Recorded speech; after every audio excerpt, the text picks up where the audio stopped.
for those types of cases. I was waiting for 60 days threshold, and when it was approaching, instead of bringing this case to court, he quit his job. Jeffrey A. Taylor, who was Bush appointee, and we did have hopes that he would do the right thing, quit his job. And Channing Phillips was appointed as his replacement, who, from what I understand, liberal and Democrats will do nothing. So that got nowhere. I did file a case in California, and I filed several cases on behalf of the members of the military. One of those cases was with Major Stephen Cook, who was supposed to be deployed to Afghanistan. And I filed this case on his behalf, and I filed a request for temporary restraining order saying that my client wants to go to Afghanistan or Iraq. He's been in battle. He's not afraid to be in battle. However, he needs to know that the orders that he is getting from Commander-in-Chief are lawful orders. The Commander-in-Chief is legitimate. We have no information showing him to be legitimate. An interesting thing happened. Instead of providing any information showing Obama to be legitimate, the military folded. The military revoked his orders. They revoked his orders. They said he doesn't need to go to Afghanistan anymore, which was this story number 5. You know, you have political stories ranked by the international media. It was story number 5 in the world. Of course, our corrupt mainstream media either didn't talk about it, or when they talked about it, they talked in a very derogatory manner. Keith Olbermann from MSNBC appeared in Evening News, and he stated that my client, Army veteran who was in battle, Major Stephen Cook, is a jackass. He stated on the air, Major Stephen Cook is a jackass who is hiding behind the skirt of his attorney, Orly Taitz, who is a scam woman. And she is the worst person in the world ever. I actually felt privileged.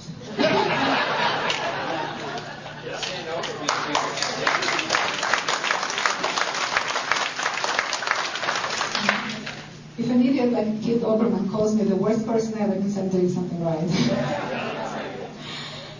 But you can see what we have here. And I did a press conference in National Press Club, and I was telling those reporters, I said, the reason I'm fighting this so hard, because the media in the United States of America is worse than what I've seen in the communist Soviet Union. We don't have free media anymore. We have a regime-sponsored propaganda machine that is promoting what the regime wants them to promote. There is no decency, there is no integrity, there are no morals, nothing. And that's very sad. When we went to court, well, I mean, this was a victory, because I found the right case to pin them down, for them to show their hand. And they showed that they have no cards to play. They blinked. The whole world knew that there is a problem with Obama's legitimacy. When U.S. military is willing to compromise itself and revoke deployment orders, we know there is a problem. And I was on TV, Channel 1 Russia, that was seen by 125 million people. And there were several TV programs that were shown in Germany and in Denmark, in Belarus and Poland, many countries.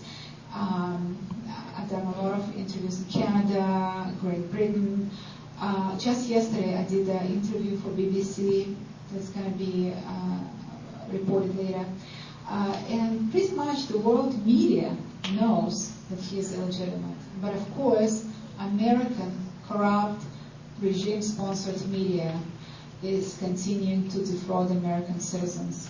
And I feel that the day will come when not only the issue of Barack Obama is going to be brought to light, but the aiding and abetting of this fraud by the media, by people in power, will need to be brought to light.